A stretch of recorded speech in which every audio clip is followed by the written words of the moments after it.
Welcome back to the Deep Dive podcast, everyone.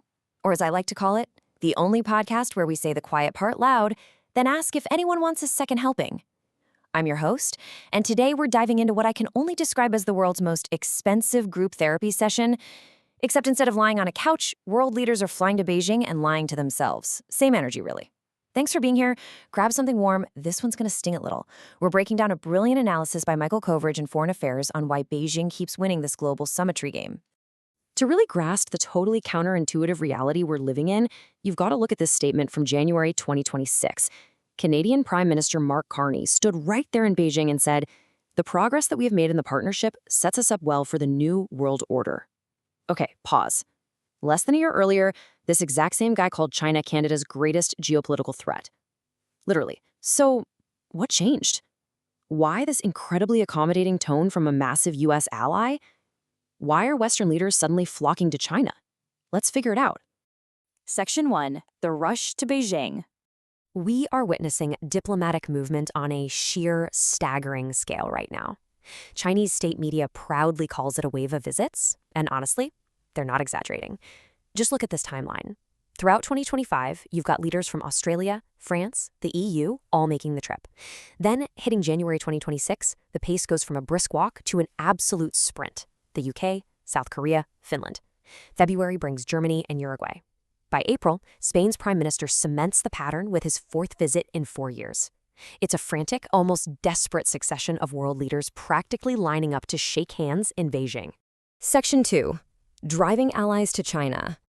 Let's talk about what's actually happening here, because it's simultaneously understandable and deeply, spectacularly dumb.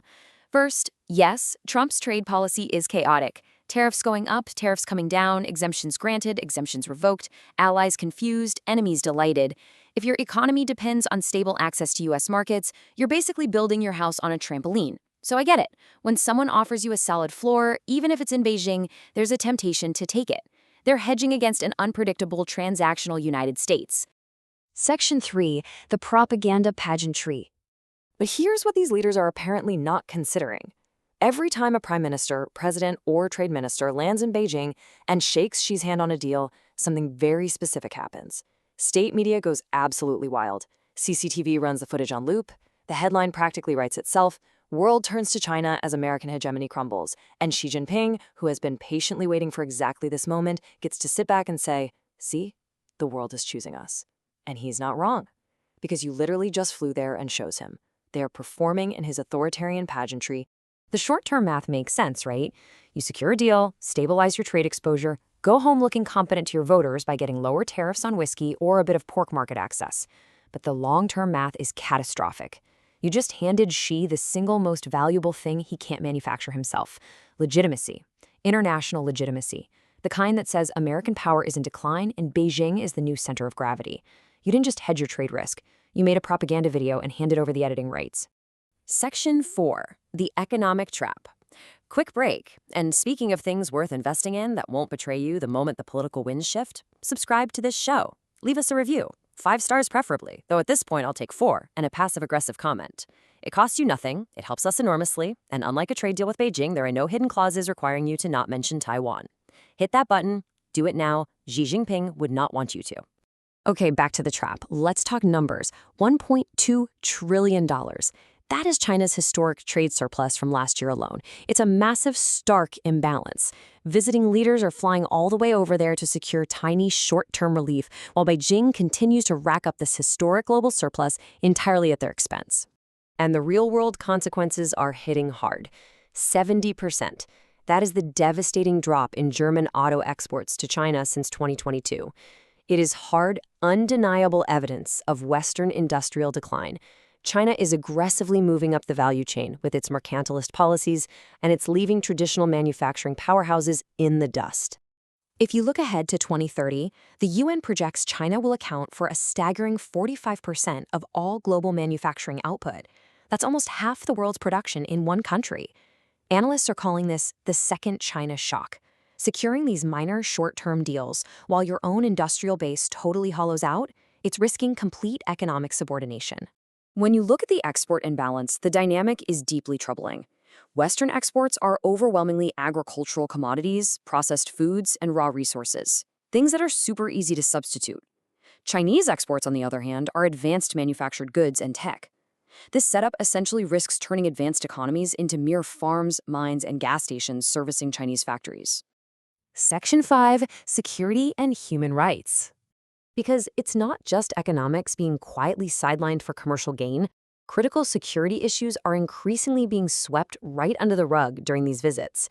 Strategic concerns like military intimidation in the Pacific, espionage, technology theft, they get downplayed as mere misunderstandings, just so they don't jeopardize the next big export deal. What makes this especially ironic is that many of these same leaders will stand at a podium next week and talk about democratic values, rules-based international order, and the importance of standing up to authoritarianism. Then they'll go home and quietly wait for their shipment from Shenzhen. The audacity is almost admirable. Almost. Take the UK in January. Prime Minister Keir Starmer met with Xi and privately pushed for the release of Jimmy Lai, a 78-year-old British citizen and Hong Kong publisher. Days later, Hong Kong sentenced Lai to 20 years. The UK complained, sure, but imposed absolutely no consequences. It brutally illustrates the cost of subordinating human rights to commerce.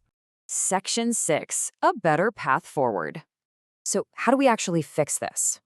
The analysis outlines clear, actionable solutions, particularly for the upcoming U.S. presidential visit to Beijing. It's a strategy for Washington to abandon ephemeral deal-making and pivot back to long-term deterrence. Step 1, coordinate in advance with allies so everyone is on the same page. Step 2, set firm, unified red lines that absolutely no one will cross. Step 3, condition any concessions on verifiable follow-through. The goal has to be diminishing Beijing's confidence that it can just pick off countries one by one. Look, nobody's asking every country to go full Cold Warrior and cut ties with China. That ship has sailed, sunk, and been rebuilt in a Chinese shipyard. But there's a difference between managed economic engagement and a stampede to Beijing the moment Washington sneezes. One is strategy, the other is panic wearing a suit. Hedging allied leaders can still protect their autonomy without performing an authoritarian pageantry. They just need to align on key goals: harmonizing investment screening, protecting critical tech, reducing supply chain choke points, and standing firm on Taiwan. Any accommodation should just be a delaying tactic to buy time and build resilience. Which brings us to our final question for this explainer. Will global leaders continue choosing short-term deals over long-term resilience? Will they keep chasing fragmented concessions that erode our collective strength? That's a wrap for today. A massive, glowing, possibly radioactive thank you to our producer, FireflyHaku, the one person behind the show who actually has a coherent long-term strategy, which is more than we can say for most of the foreign ministers we discussed today.